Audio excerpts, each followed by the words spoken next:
معروف anchor person اور تجزیہ کار عاصمہ شیرازی نے کہا ہے کہ صوبہ بلوچستان میں دہشت گردی کی آگ کو بجھانے کے لیے ضروری ہے کہ ریاست ایک اور فوجی آپریشن شروع کرنے کی بجائے بلوچستان کے نوجوانوں کو سیاسی دھارے میں لانے کی کوشش کرے تاکہ ایک قومی دھارہ تشکیل پا سکے۔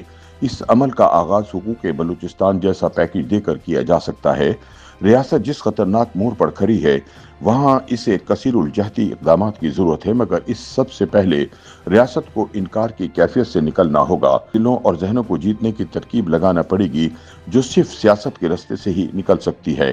بی بی سی اردو کے لیے اپنے تازہ سیاسی تجزیے میں عاصمہ شیرازی کہتی ہیں کہ المیہ اور کیا ہوگا کہ ایک ریاست کے 80,000 سے زائد افراد، شخصیات، اہلکار اور جوان دہشت گردی کی بھینٹ چڑھ جائیں اور پھر بھی دہشت گردی کے خلاف بیانیہ نہ بن سکے۔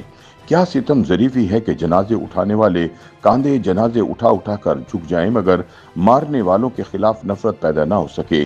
کیا بدنصیبی ہے کہ ہر 10 سال بعد دہشت گردی روپ بدل کر آ جائے اور امن کا وقفہ مختصر سے مختصر ہوتا چلا جائے؟ سچ تو یہ ہے کہ دہشت گردوں نے نفرت کا ایک مقبول بیانیہ بنا لیا ہے، مگر ہم محبت کا بیانیہ بھی نہیں بنا پائے۔ انتہا پسند میڈیا سے لے کر سوشل میڈیا تک سب ایک واضح پالیسی کے ساتھ لیس ہیں، لیکن ہم اب تک دہشت گردوں کے حامی نہیں پہچان سکے۔ سینئر اینکر پرسن کا کہنا ہے کہ فسادی عناصر عوام کی پذیرائی کے لیے جھوٹ کا ہر حربہ آزما رہے ہیں، مگر ہم سچ بتانے میں بھی کامیاب نہیں ہو پا رہے۔ کچھ تو ہے جسے اب کھوجنا ہوگا، خود سے سچ کہنا ہوگا، انکار کی کیفیت سے نکلنا ہوگا۔ ان کا کہنا ہے کہ اب ارباب اختیار و اقتدار گزشتہ پالیسیوں پر تانہ زن ہوتے ہیں تو انتشار پسند مورچہ زن ہر 5 برس میں کئی فوجی آپریشن جنم لیتے ہیں اور سوال پھر امن و امان کو درپیش خطرات کی صورت میں ہی نکلتا ہے۔ ہر بدلتی حکومت میں نیشنل ایکشن پلان کی اہمیت پر زور دیا جاتا ہے، لیکن ہر بار اس ایکشن میں قوم کو شامل کرنے کی اہمیت منفی ہو جاتی ہے۔ 2014 میں نیشنل ایکشن پلان مرتب ہوا جو تمام سیاسی جماعتوں کا متفقہ تھا اور نتیجہ ایک کامیاب آپریشن کی صورت میں ہوا جس کا نام ضرب عصب تھا۔ اسی طرح آپریشن راہ حق جس کے تحت 3 ماہ میں سوات کو دہشت گردوں سے پاک کیا گیا اور وہاں کے باسی مختصر ترین وقت میں گھروں کو لوٹے، یہ آپریشن بھی وہاں کی سیاسی جماعتوں کی شمولیت اور رضامندی کے بغیر ممکن نہ تھا۔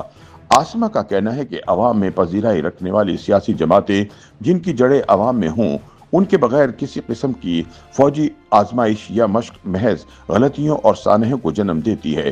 اس میں کوئی شک نہیں کہ بلوچستان سے تورخم کی سرحد تک ریاست ایک چیلنج سے نمٹ رہی ہے۔ صرف ایک برس میں 1758 دہشت گرد حملے ہو چکے ہیں۔ سیکورٹی اہلکار جانوں کا نذرانہ پیش کر رہے ہیں جبکہ ایک حملے سے دوسرے کے درمیان وقفے کو امن قرار دیتے ہیں۔ دہشت گردی سے نمٹنے کے لیے ایک واضح اور مفصل سافٹ اسٹیٹ یعنی نرم ریاست کے بیانیے کی ضرورت ہے، اور پھر ہارڈ اسٹیٹ یعنی سخت گیر ریاست کے تڑکے کی اہمیت بھی ہے۔ لیکن اس سے پہلے یہ سمجھنے کی ضرورت ہے کہ ہم ایک سافٹ ریاست کے طور پر ناکامی سے کیوں دوچار ہیں۔ دراصل ریاست پاکستان کو ایک ہی وقت میں مختلف مسائل کا سامنا ہے۔ ایک طرف بلوچستان جہاں علیحدگی پسند سرگرم ہیں اور آئے دن بے گناہوں کا قتل کرتے نظر آتے ہیں، تو دوسری طرف تحریک طالبان اور اس جیسی کئی تنظیمیں خیبر پختونخوا میں دہشت پھیلا رہی ہیں۔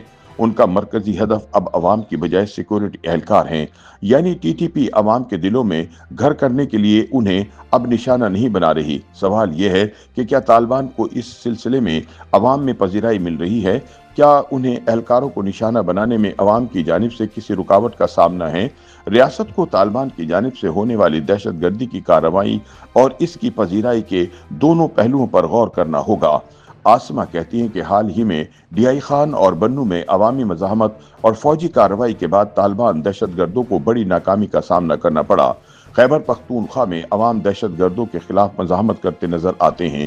پختونخوا کے بہادر عوام انتہا پسندی کا شکار ہیں اور اپنے سماجی ڈھانچے کی بربادی کا ادراک بھی رکھتے ہیں، مگر وہاں ایسے ماحول کی ضرورت ہے جس میں سیاسی اور عوامی جماعتیں ریاست کے شانہ بشانہ کھڑی ہوں۔ لیکن سوال یہ ہے کہ کیا ریاست تحریک انصاف سمیت تمام عوامی جماعتوں کو اعتماد میں لے کر آگے بڑھ سکتی ہے؟